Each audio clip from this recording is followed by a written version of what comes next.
안녕하세요. 오늘도 주님 안에서 믿음으로 꽉 찬 알곡이 되기 위해 성경 묵상의 시간을 허락하신 하나님께 감사와 영광을 올려드립니다. 6월 11일 목요일 묵상 말씀을 시작하겠습니다. 고린도 교회 성도들은 결혼한 사람은 독신이 더 영적인 것 같아 흔들렸고, 독신인 사람은 결혼에 대한 고민을 했습니다. 믿지 않는 배우자를 둔 성도들은 관계를 계속 유지해야 하는지 갈등했고, 종과 자유인, 유대인과 이방인이라는 사회적 신분의 차이 속에서도 혼란을 겪었습니다. 바울은 하나님께서 각 사람을 부르신 자리에는 의미가 있으며 그 자리에서 믿음의 삶을 살아가야 함을 선언합니다. 오늘의 제목은 부르신 그대로 행하라입니다. 7장에서 16장은 고린도 교회가 서신을 통해 문의한 여러 질문에 대해 답합니다. 가장 먼저 결혼과 이혼 문제에 관한 정교하고 실제적인 답을 제시합니다. 오늘 본문 고린도전서 7장 1절에서 24절까지의 말씀을 함께 듣겠습니다.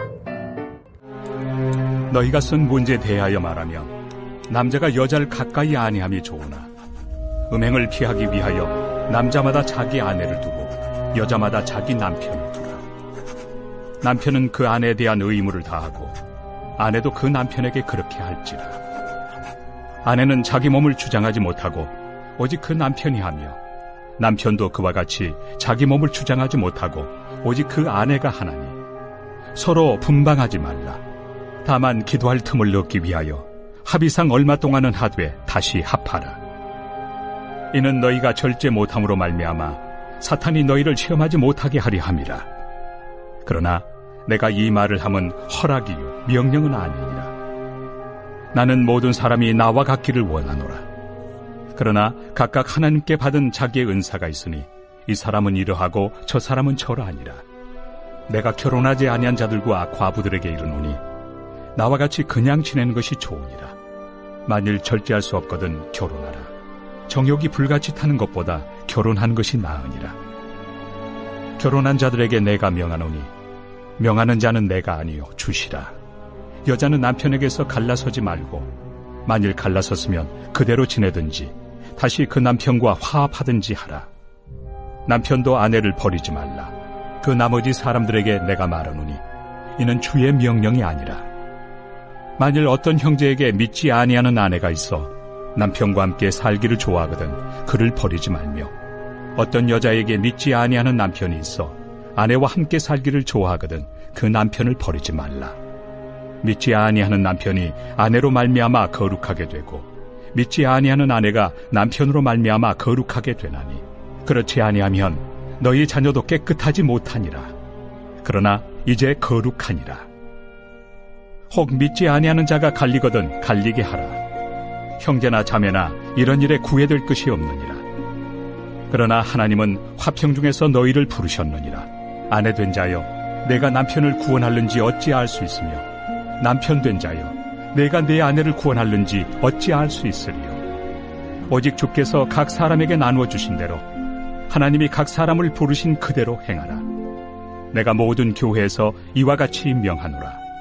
할례자로서 부르심을 받은 자가 있느냐? 무할례자가 되지 말며, 무할례자로 부르심을 받은 자가 있느냐? 할례를 받지 말라. 할례 받는 것도 아무것도 아니요 할례 받지 아니하는 것도 아무것도 아니로되 오직 하나님의 계명을 지킬 따름이니라. 각 사람은 부르심을 받은 그 부르심 그대로 지내라. 내가 종으로 있을 때 부르심을 받았느냐? 염려하지 말라. 그러나 내가 자유롭게 될 수 있거든 그것을 이용하라. 주 안에서 부르심을 받은 자는 종이라도 주께 속한 자유인이요, 또 그와 같이 자유인으로 있을 때 부르심을 받은 자는 그리스도의 종이니라. 너희는 값으로 사신 것이니 사람들의 종이 되지 말라. 형제들아, 너희는 각각 부르심을 받은 그대로 하나님과 함께 거하라. 오늘 우리에게 주시는 교훈은 무엇일까요? 1절에서 16절 말씀을 보시면 고린도 교회 성도들은 결혼한 것이 더 영적인지 독신이 더 거룩한지 혼란스러워 했습니다. 어떤 사람들은 신앙 때문에 배우자와 헤어져야 한다고 생각하기도 했습니다. 그러나 바울은 결혼도 하나님의 선물이고 독신도 하나님의 선물이라고 말합니다. 중요한 것은 어떤 상태에 있느냐가 아니라 그 상태 속에서 하나님께 충성하는 것입니다. 결혼한 사람은 결혼 생활을 통해 하나님을 섬기고 독신인 사람은 독신의 자유를 통해 하나님께 헌신할 수 있습니다. 또한 믿지 않는 배우자가 있다고 해서 함부로 관계를 끊지 말라고 권면합니다. 하나님께서는 믿는 자를 통해 가정 가운데 역사하실 수 있기 때문입니다. 사람은 자꾸 환경이 바뀌어야 행복할 것이라고 생각합니다. 결혼하면, 독신이 되면, 직장을 옮기면, 형편이 달라지면 더 잘 섬길 수 있을 것이라 여깁니다. 그러나 하나님은 먼저 지금 있는 자리에서 순종하기를 원하십니다. 신앙의 성숙은 환경의 변화에서 시작되는 것이 아니라 하나님께 대한 충성에서 시작됩니다. 하나님은 광야에서 모세를 사용하셨고 양을 치던 다윗을 부르셨으며 어부였던 베드로를 제자로 세우셨습니다. 하나님은 우리의 조건보다 우리의 순종을 보십니다. 17절에서 24절 말씀을 보시면 바울은 결혼 문제를 넘어 할례와 무할례, 종과 자유인이라는 사회적 신분의 문제까지 확대합니다. 당시 사람들은 신분의 변화가 인생의 가치를 결정한다고 생각했습니다. 그러나 바울은 너희는 각각 부르심을 받은 그대로 하나님과 함께 거하라고 선언합니다. 유대인이든 이방인이든 종이든 자유인이든 중요하지 않습니다. 중요한 것은 하나님께 속한 사람인가 하는 것입니다.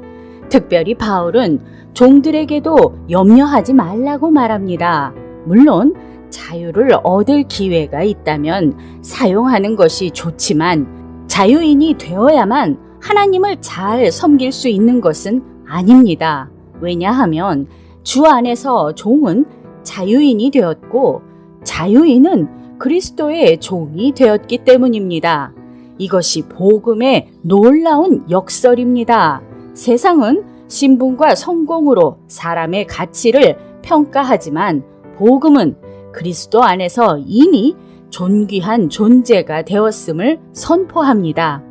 우리의 정체성은 직업, 학력, 재산, 사회적 위치가 아니라 예수 그리스도 안에서 결정됩니다. 따라서 성도는 지금 있는 곳에서 하나님의 나라를 드러내는 사람입니다. 기도하겠습니다. 하나님, 오늘 우리에게 주신 말씀대로 사회적 통념에 끌려가지 않고 하나님의 부르심에 맞춰 살아가는 지혜를 허락하여 주시옵소서. 예수 그리스도의 이름으로 기도드립니다. 아멘. 하나님은 우리의 삶을 우연히 배치하지 않으셨습니다. 지금의 가정과 직장, 관계와 사명, 기쁨과 어려움까지도 하나님의 섭리 가운데 있습니다. 물론 하나님께서 때로는 우리의 환경을 바꾸시고 새로운 길로 인도하시기도 합니다. 그러나 변화보다 더 중요한 것은 어느 자리에 있든지 하나님께 충성하는 마음입니다. 참된 믿음은 특별한 곳에서 시작되지 않습니다. 하나님께서 오늘 우리를 두신 바로 그 자리에서 말씀에 순종하고 맡겨진 그 책임을 감당하며 오늘도 광야 같은 세상에서 하나님의 말씀으로 승리합시다. 저는 내일 다시 찾아뵙겠습니다.